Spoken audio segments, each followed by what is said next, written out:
আমাদের অপর প্রতিনিধি বিট্টু রয়েছে আমাদের সঙ্গে। বিট্টু, আলিপুরদুয়ারে প্রথমবার বঙ্গ সফরে আসছেন, কেননা অপারেশন সিঁদুরের সাফল্যের পর একাধিক তার কর্মসূচি রয়েছে। ঠিক কি কি কর্মসূচি রয়েছে বিট্টু?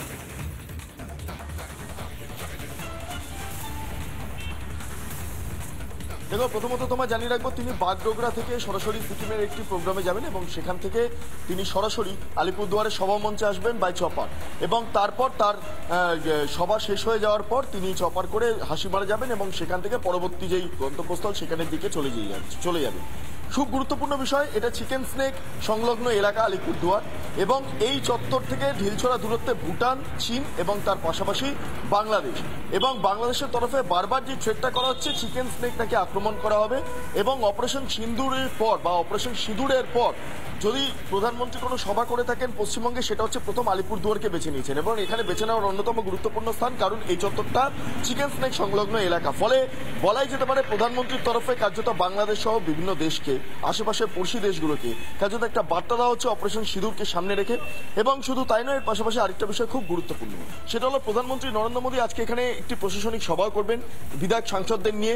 সবার পরবর্তী ক্ষেত্রে তিনি গ্রিন রুম রয়েছে স্টেজের পেছনে, ঠিক স্টেজ যেটা রয়েছে তার ঠিক বাঁ দিকে, বাঁ হাতেই সেই গ্রিন রুমটা পড়বে। সেখানে সংশ্লিষ্ট যে সমস্ত সমস্যাগুলো রয়েছে বা বিধায়করা বা সাংসদরা কিভাবে পরবর্তী ক্ষেত্রে তাদের লড়াই এগিয়ে নিয়ে যাবে, রাজনৈতিক লড়াই, সেই গোটা বিষয়টা নিয়ে একটা আলোচনা করবেন যেটা জানা যাচ্ছে। এবং বিধায়ক সাংসদদের তরফে বলা হচ্ছে যদি তারা সুযোগ পান তাহলে প্রধানমন্ত্রী নরেন্দ্র মোদীকে উত্তরবঙ্গে এইমসের যেই দাবি বা যেই আবেদন, সেই আবেদন করবেন, কারণ দীর্ঘদিন ধরে উত্তরবঙ্গের মানুষ এইমসের দাবি করে আসছেন।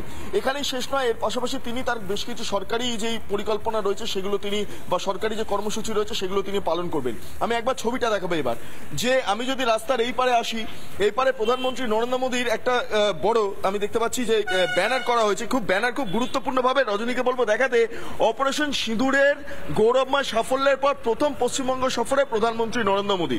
অর্থাৎ অপারেশন সিঁদুর যা ঘটেছে গোটা দেশ জুড়ে, যেখানে চর্চা চলছে, গোটা বিশ্ব জুড়ে যেটা নিয়ে চর্চা চলছে, সেখানে দাঁড়িয়ে যখন পশ্চিমবঙ্গের প্রধানমন্ত্রী নরেন্দ্র মোদী সভা করছেন, আলিপুরদুয়ারকে খুব গুরুত্ব সহকারে দেখলেন। ফলে এই আলিপুরদুয়ারে তার আসাটা অত্যন্ত গুরুত্বপূর্ণ। যারা সাধারণ মানুষ আছেন, আপনারা আজকে প্রধানমন্ত্রী সভাতে যাবেন? অবশ্যই যাব। কি মনে হচ্ছে, কারণ এইখান থেকে অপারেশন সিঁদুরের পর প্রথম পশ্চিমবঙ্গে সভা করছেন এবং সেটা আবার আলিপুরদুয়ার, মানে অবশ্যই আমরা খুব গর্বিত। আমার প্রধানমন্ত্রী আমাদের নরেন্দ্র মোদী আমাদের এখানে যে আসছে, আমরা খুব গর্বিত। উনি ভালো কাজ করেন, অবশ্যই আমাদের আলিপুরদুয়ার ভালো হবে। আচ্ছা, এখান থেকে বাংলাদেশ, চীন, ভুটান সবই তো কার্যত বর্ডার এলাকা। এটাকে বলা হয় চিকেন স্নেক সংলগ্ন এলাকা, কিন্তু এখানে বাংলাদেশ বারবার একটা হুমকি দেয় চিকেন স্নেক উড়িয়ে দেবে। তার এই যখন হুমকি দিচ্ছে সেই সময় দাঁড়িয়ে প্রধানমন্ত্রীর এখানে আসে, এটাকে কিভাবে দেখছেন? এখানে প্রধানমন্ত্রী খুব গুরুত্ব সহকারে আমাদের বর্ডারগুলো সিকিউরিটি দিবে। আমরা খুব আশাবাদী, বাংলাদেশ হোক, চীন হোক, ভুটান হোক, নেপাল হোক, আমাদের কিচ্ছু করতে পারবে না যতদিন নরেন্দ্র মোদী থাকবে আমাদের প্রধানমন্ত্রী। অবশ্যই উনি দেখবেন। ফলে পথ চলতি মানুষ যারা টোটো চালাচ্ছেন তাদের কাছ থেকে প্রতিক্রিয়া নিলাম, যারা খেটে খাওয়া মানুষ তারা ভরসা রাখছেন প্রধানমন্ত্রী নরেন্দ্র মোদী। সাধারণ মানুষ তারা বেশ খানিকটা আশাবাদী, কেননা প্রধানমন্ত্রী নরেন্দ্র মোদী অপারেশন সিঁদুরের পর উত্তরবঙ্গে আসছেন, আলিপুরদুয়ারে আসছেন।